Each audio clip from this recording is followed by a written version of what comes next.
Okay. Good? We're live. All right. All right. Well, again, thank you all for coming and welcome. The forums that we're going to do today is mainly on the new 290 upgrades and stuff. That's the newest model that we're doing. We've been doing a lot of upgrades. Last year we did a lot of upgrades, and now this is the second rendition of those upgrades. I wanted to introduce Mike Messick for anybody that don't know Mike. Mike is a very intricate part of doing all that testing, as well as Mike Marshall has been helping us out a bit, and several others I can't remember. And if I see y'all remember that. But my son AJ and my son Adam, they also were part of this as well. But I'm going to start out with those engine upgrades and what we found and learned over the last year.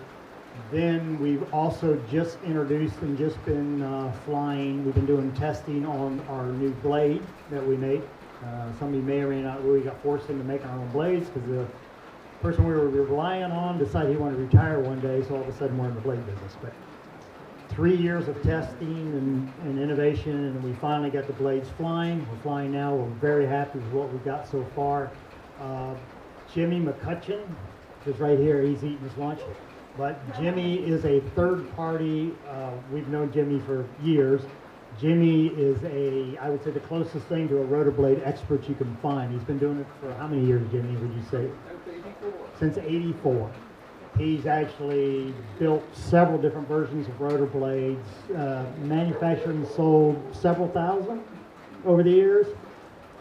He's retired from that now, but we kind of hired him as a third party to do third party testing. And it's important to do that because we didn't want to do all the testing in-house, because it's always to get the view from someone else. And so Jimmy's going to talk about the testing that he's done with the blade, destruction testing and whatnot. What he's going to start with is broad brushes. And if you really, really want to get into the minutia of the blades and even this part of the motor and stuff, we can do a sidebar with you. A lot of guys, you're going to get bored to tears, and Jimmy can do it. He will give you the formulas, the numbers, and the X's and the Y's and the Z's and the whole thing. But everybody's not interested in that. You just basically want to know if you're interested in helicopter or the blade's going to fly off. He's going to give you broad strokes on all that testing on exactly what they do. Then we're going to have the dynamic duel. We got Daniel and Matthew over here. These guys are twins. You would never know it by looking at them. But two young engineers, graduated locally. They both kind of came here on an apprentice type program, but we don't want them to go away. They're very, very good. Yeah. Daniel is a excellent engineering, 3D modeler. He's good at everything, basically. But we've been actually developing an engine, which is a two-stroke engine, water-cooled, fuel-injected engine to replace the 202 on the ultralight that we've had. A little bit of that history is that engine originally was built in British Columbia, Canada. Design, it was an Italian design. That company sold to a company in China now, who is manufacturing. I can't say anything bad about them. What they've produced so far seems to be pretty decent, but when it comes to China products, it's always, so we felt it was time to advance the ball a little bit. So the old engine was an air-cooled, carbureted engine, which is old technologies. It's 1950s, 1960s technology. So we wanted to build an engine, basically the same horsepower range, same RPM range, but completely fuel-injected, water-cooled to get longevity out of it. And it actually will operate off of the same brand ECU that 290 is, so they'll all be compatible, right? And then his brother is a double E, electronic engineer, and he saved our bacon I don't know how many times. And he's very intricate in the tuning on the ECUs for the 290, as well as Daniel. But he has developed an EFIS system that will work on the 290, and some of you may have seen it. It was sitting in here. It's an all-glass cockpit panel that we're going to offer as an option for the 290s because it's built on a CAN bus system. The ECU that we use is Bluetooth capability or CAN bus capabilities, which is really great. If you were here early, like yesterday, or even possibly this morning, you would have seen Mike Marshall flying Matthew is looking at his phone while Mike is out flying. He's looking at engine data in real time. So that's what's cool about this new stuff. So if Mike doesn't pick up on something, Daniel can say, hey, when you come in, we're going to hook the computer up and we're going to tweak this a little bit. So they were doing that over the course of the last couple of days. I think they finalized the tune and Mike's running well. So that's the cool features that are part of it. That's the reason we're going through all of this stuff. So anyways, to give you a briefing on, so that engine originally in that model started out as a 285. John Updegrove, who I'm assuming most know the history here, John's no longer with us, but he picked the motor and we ran it for a few years. There was always something with that I was never happy with, and John was a little reluctant in changing anything. John since has passed away, so all the responsibility fell on our shoulders. So we decided to try to solve this engine thing that we weren't happy with. A lot of the 285 guys, it works very well. A lot of the 285 guys, it has a lot to do with tuning, and a lot of guys aren't tuners.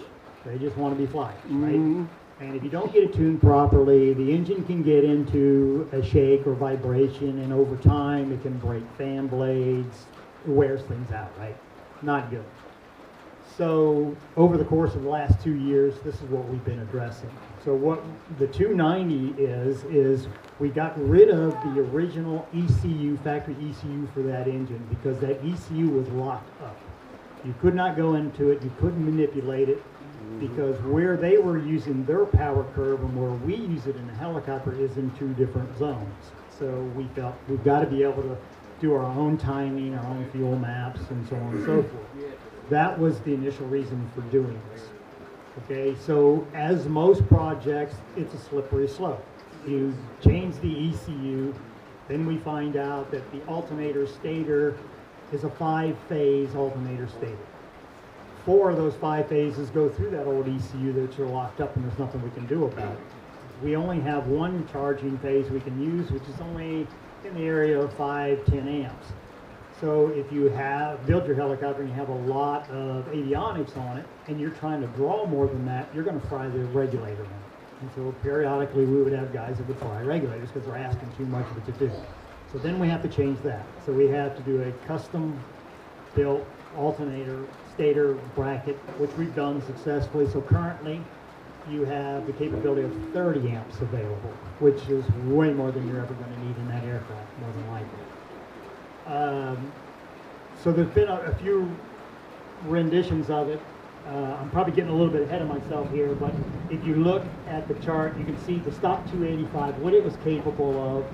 Now the 285B or Bravo model is something that we're going to try to do, which we think we can do now that we've done the 290. So the 290 would require, ECU changes, rewiring, and several different things. But now that we've learned what we've learned on the 290, we believe we can actually take a 285 and create a Bravo model, change the upgrades that were an intricate part of making it run better, and come up with a model in between. So that is not finalized. The only thing we have to solve on that yet, and Matthew's got to be the guy that's going to figure this out, is, as I was saying, those 5 phases in that alternator, 4 of them running through that ECU. We've got to find out what were those power demands, what did they run, can we put them on the standard circuit or not. If we can do that, which we believe we can, then there will be upgrades. We're going to show you another phase of the upgrades that would happen, but it's mostly external upgrades, and it's not a huge deal. It's not as big of a deal as changing to a full-blown 290. But you should be capable of doing either or once this process is done. So the latest rendition since last year is that we've discovered, even with the new ECU, where we can move timing and we can move fuel mapping, we can move anything we want because it's fully programmable ECU, we were still getting a buffering problem at 6,000 RPM where the engine wanted to shake a bit. And we're trying to get rid of all of that, right? So through the course of destroying several motors, and I don't know how many was it, Mike? You counted the other day. 11 sets of pistons and several auto rotations and a broken windshield and a few other things. we finally got it down to where we discovered that the port timing on that engine is built for 8,500 RPMs. So when you want, where you want to pull the power off of a two-stroke engine is a direct result as to where port timing is on that engine. So because it's an 8,500 RPM engine, the port timing is a little lower because that's where you move it to get the power down. We're trying to run it at 6,000 RPMs. So after talking to, just by sheer luck, we run into a guy who is a master programmer of the ECU, happened to have a buddy of his. He and his father currently hold 10 world records and land speed records in two-stroke motors. So these guys know two-stroke motors. And after showing him the destruction we've done, explaining the problems, he was able to diagnose the problem. And what the problem is because of the port timing is so low, and we're trying to pull power out of the lower RPM, the motor goes through zones. And the proper phrase is port transfer air buffeting. And basically what it boils down to is it's very much like everybody knows what Mach is. As you approach Mach, your air stacks up in front of your wing, and then boom, you punch through it. It gets buffeting like crazy, and then when you punch through it, it's smooth again. It's very similar to that, and the buffeting happens at the exhaust port. So you can actually tune the engine if you tried to run there, and if you try to get your AFRs or your Storch number to ideal, you can actually seize the engine up before you even get there. And you can do it in a matter of seconds. Mm-hmm. Which is totally baffling to the average tuner and the average guy that knows something about two-strokes. But what's happening in there is that baffling that's going back and forth. You can be proper richness, half a second later, not proper richness. And if you hang around in there and you try to force the issue long enough, you're going to seize the engine up. He came up with the theory, so we had to prove the theory. So we did. So what we did was we took the engine to 7,000 RPMs, redo the gearing on it, so we could take the engine to 7,000 RPMs. Lo and behold, the motor's like a sewing machine. No vibration whatsoever. The interesting thing about that, which proves his theory, was we would get this buffeting at 4,000 RPMs roughly and at 6,000 RPMs. Once we were able to run at 7,000 RPMs, we could pull that computer data off the ECU and actually see on the computer at 4,000 RPMs, the engine was trying to change 1,400 RPMs within a second, back and forth. And at 6,000 RPMs, it was trying to do changes at 800 RPMs per second. So now you can see where we proved the theory, right? We proved his theory as to what was going on there. Then the next thing was, by getting it up over that point and into a smooth section, we were able to tell from the computer data exactly where it steps up on the tuned pipe. Turns out it's 6,300, which proves one of the issues we were having before, because we could tune the engine, we could get it run decent, and Mike or I would go out and fly the thing, and you try to fly it at 6,000 RPMs, and if you happen to creep up to 6,100, the motor would just want to go take off on you. You didn't do anything with the throttle, but it was going, you know? And then when you tried to cut it back, it would shut almost down. Well, that's what was going on. It was trying to step up on the pipe or leave the pipe, step up the pipe or leave the pipe. So we were dancing in that area, which we had no idea that we were doing. So it proved another thing that we didn't know before. So the differences between all of the sensors and all the computer stuff that we put in last year and this year is the air box has changed, and we have added an mass flow air sensor, which we use to do on the data logging for auto tuning and things of that nature. So that's really the only difference between last year and this year, and the gearing change and getting the RPMs up. So all of those older machines are all retrofittable, and over the course of the next few months, we're waiting on new gearing to come in, because we're going to change the gearing a little bit more. Currently, if you look at the all black 285 or the purple one out here flying, we're turning the blades up higher than we really want to be. We're at 633, 634 RPMs on the main road blade. We should be closer to 600. Now the downside to that is the faster you turn them, the less efficient they are. You just burn a lot of gas. So you're really not getting much goodie out of it. So the slower a blade turns, the more efficient it is. So we need to get it down there in that area. We were 590 before, so if we were hoping to end up somewhere about 6 to 610, somewhere in there, and we think that's going to be the sweet spot. So we're waiting on that gearing. So over the course of the next couple of months, we're going to finalize that, and then that will go into production. That will be the current 290 production. So any 290s on order, any 290s that haven't been completed, they will be getting all of those upgrades. That's what you will be getting. Now, if you have a 285 already, and you say, well, to do a full 290 upgrade, it costs more money, that's where the 285B model comes in.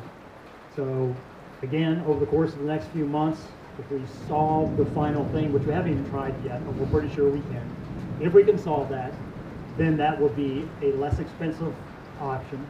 You won't have a fully programmable ECU like you do the 290, but you will have one that will run smoother, run the proper RPMs, and we can get out of that buffeting. It will also upgrade your alternator, where you'll have the 30 amp capability, so that takes all of that out of the equation as well. What's that? Yeah, there's cooling upgrades as well that we've done. With the upgrades we did last year, the engine was running much cooler. We didn't really have a cooling issue per se if it was tuned properly, but we have learned that the manufacturer of the radiator, there's no baffles in the radiator. So therefore, if the hot fluid comes out of the engine and goes into this corner, it sucks it out this corner. There's nothing to make it go through all the cooling channels in the radiator before the engine, so the hot water could go in and just go straight across and right back out. So we've modified the radiators where we have baffles in them, and we force the water now to go back and forth through the radiator before it goes back up in the engine. Helped considerably. The final thing that we did is in its original configuration, the water pump has a water pump bypass system that we did not use. Basically, it was for snow applications. They would run the fluid from the pump through the throttle body system, so you didn't have to worry about icing and things of that nature. We never have to worry about carb icing in our case, or fuel injection icing in our case, because the only way it happens with fuel injection is you would have to be running it at full power, which we never get to, and the atmospheric conditions have to be ideal for it. Most guys are not flying in the winter, but we did develop an Arctic kit, which we only are offering that, but if you think you need it, you can put it on. It does hook that system up for the UAV guys. These are the companies that are using our aircraft for unmanned, and they'll launch these things with packages in them up to 120 kilometers. Well, they're going through weather systems, so they may need that. So it is an option for there, but if you're a really heavy guy and you're pushing the weight limit on a helicopter and you feel that you're running the motor to the max, it's not a hard thing to add to it, but odds are you're not going to need it. Just talk to Mike, myself, or somebody here. We'll be able to tell you what conditions you're going to have to really get into to worry about that. But what we did was, rather than plug those ports, we replumbed that system to run it through the radiator. And when I did the calculations on it, it turns out that little tiny quarter-inch hose actually is 25% of all the fluid flow through that pump. So it's a major portion of the flow. So by hooking that up, obviously everything got even more cool. And so those are the two changes on the cooling system. So what we did was we created a chart here. If you have a 285, you want to go to that, and we'll show you the things that are recommended. If you have an 800cc engine, we recommend these changes for sure. And then we'll show you the differences on the next upgrade, which would be the 285, and then we'll show you the next upgrade, which would be the current 290. Did you want to tell about trying to overhaul the radiator fan to this thing? We did a little bit of testing. Well, this is before we understood what we understand now. So breaking fan blades is probably the number one issue that guys get frustrated with. So the idea was, I thought, well, if we could get the radiator fan off the engine, because the engine, basically what happens is the engine, the radiator fan was mounted to the engine by a drive bracket. So if the engine gets into an oscillation, now the fan is turning on a horizontal plane, and when you get into an oscillation, now the fan wants to start doing this. Well, it's only a matter of time. It's going to fatigue it and it's going to break it if you stay in that zone. So the idea was like, well, maybe we get the fan off the engine, independently do it, and just run a belt between it. We did that test. We were fairly successful with it, but we didn't get there 100% with it. And by the time we were trying to progress with that, then we had solved this other problem. So we feel that that problem is negated. That is not going to be a problem. So that's that. If you hear something about the spring-loaded fan thing, that's what that was all about. It was an effort to get the fan off of it, get it mounted to the helicopter frame, which does not move, but was strictly belt-driven by a spring-loaded tension. But Tried to do electric. electric fans, you'll hear a lot of guys talk about, well, gee, what you really need to do is put an electric fan on that, and you know how to do it. Well, we did some testing on that too. It turns out to move the amount of air that we have to move in this machine, it requires 4 horsepower to do that. Well, if you have a 12-volt system, what was the amps? We figured out it would take, at 12 volts, it was like 120 amps it would take just to drive the motor to get a 4 horsepower. So when you hear that, it's a dead end. It's not going to happen. But again, we tried. So we leave no stone unturned. We've been very busy. But again, all of that means nothing now that we have what we have now. So that's that. Just so you know what was going on. If you hear bits and pieces about that, you kind of know what we were doing in the background. So these are the recommended upgrades if you have a 285 currently. One would be the baffling in the radiator, the water pump bypass we talked about, the throttle body flow calibration. This is another thing that we found out in the course of experimenting over the last year. Even though the throttle bodies come from the factory and they're preset, we assume flow set, and they put the little torque seal on the bolts to say they're set, don't mess with that bolt. We have found that there's a 30% delta between one cylinder and the other. We were actually flying the test bird out here this past year, Matthew and I, and we were getting 150, I think I remember, difference in EGT. Now how can that be if our fuel map introduction is the exact same on both cylinders? Well, it's got to be airflow. It's got to be a mixture of some kind. So in our haste, I grabbed the shop vac. Matthew grabbed an extra mass airflow sensor, and we jerry-rigged together with a shop vac and tested the two. Sure enough, they're not even matched. Who'd have thought? You know, you would think from the factory these things would be set and matched. Turns out we've tested several. Some of them are matched, but some of them are 30% off. So Matthew, being the engineer he is, he built a machine, and you'll see it in here, that we can take the throttle body off of your motor, put it on there. It's got a vacuum on it, and he built the circuitry to do it, and we can calibrate that thing to where it's set right. And so it is a recommendation, especially if you're flying a 285 and you seem to never get your EGTs to match. More than likely, that's what it is. So it's a pretty simple thing to do. A couple of hose clamps, take the throttle cable off. If you're not here, obviously you can send it to us. We can calibrate it, send it right back to you. It's a simple thing to do, but it makes a big difference, and that's how the engine's going to perform. So that's what that's all about. If you want a demonstration of that, grab Mike or myself or Matthew or Adam, somebody. It's running, it's in here. There's a throttle body on it, and we can show you exactly how we would do that test.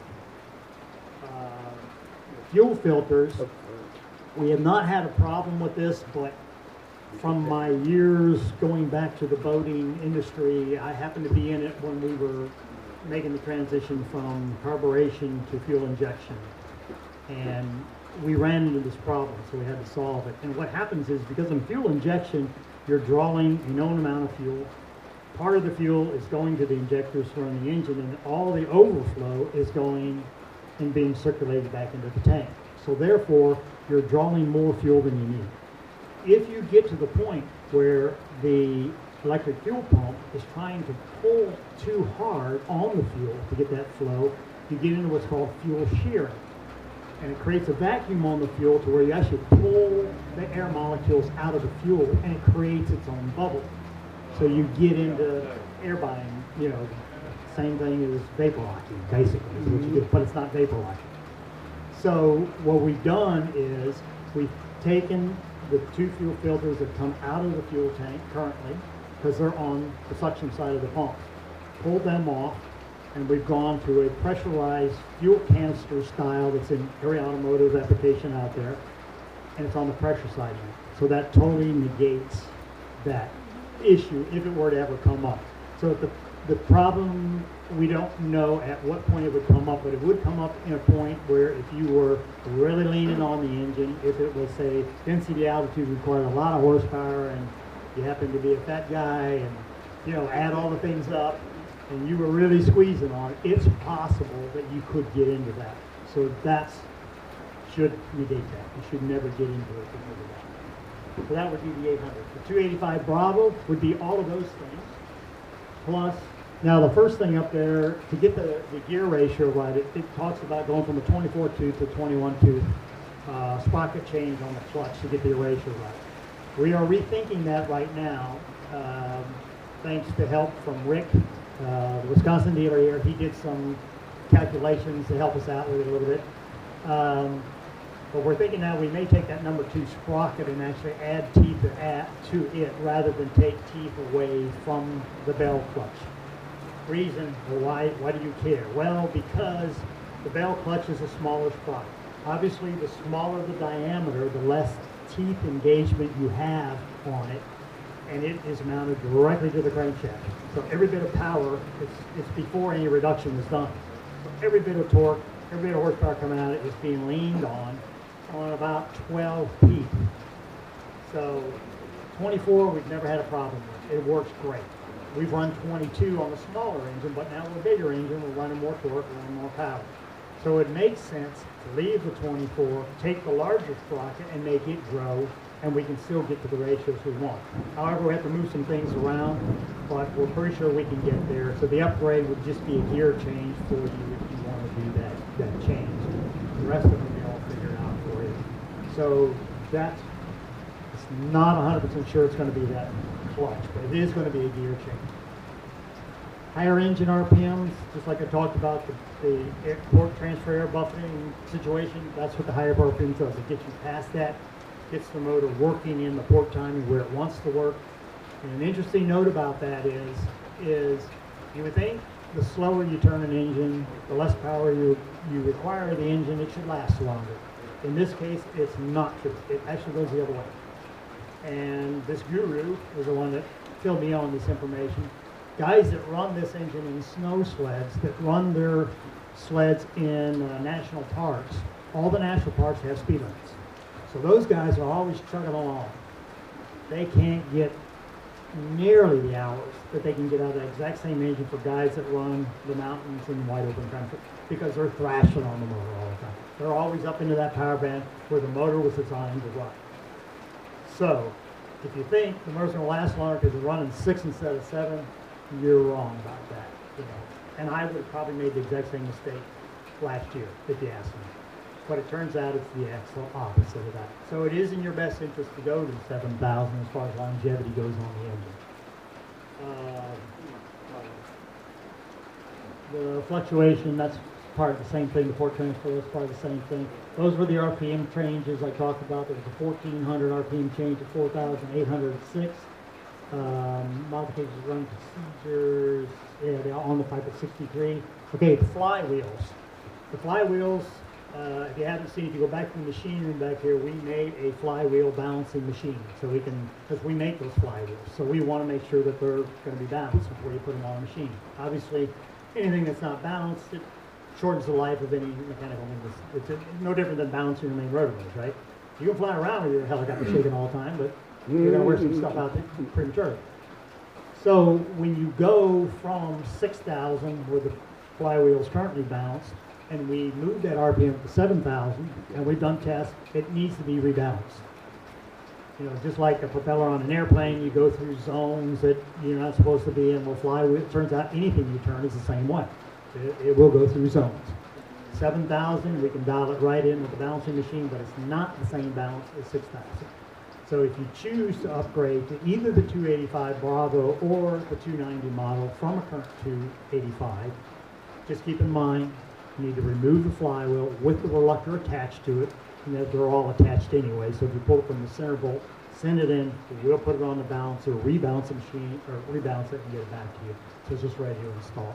So that's what that's all about. If you buy a current 290, it's going to already be balanced to 7,000 because that's what all 290s are going to be from this point forward. The alternator and regulator, that would also be part of the upgrade because you need more power. Just, you know, if you don't run any extra avionics or anything like that, or have high draw lights and all the other whistles and bells, 5 to 10 amps will do it. But if you're going to add stuff, and now that we have the ADSB mandatory things coming in, everybody's having to put more avionics on the bird and stuff, it's a good idea to get the upgrade. Because get 30 amps is going to be more than you'll ever need on that unless you put a huge spotlight on the thing, which Mark did. But other than that, you're covered. So that's the only, again, that's the only part of that particular model that we have to solve yet, and then we're going to make that available. Pricing on these upgrades too, it's, you know, we don't know that exactly yet, but over the course of the next month or two, just watch the website. They're going to be, once we finalize it, we're going to tell you when they're available, and we'll also tell you what the pricing is on it. So typically the way we do pricing, just for your information, if it's an upgrade that we recommend, we don't make money off of it. So what we ask you to do is you pay for the cost of the parts and stuff to do it.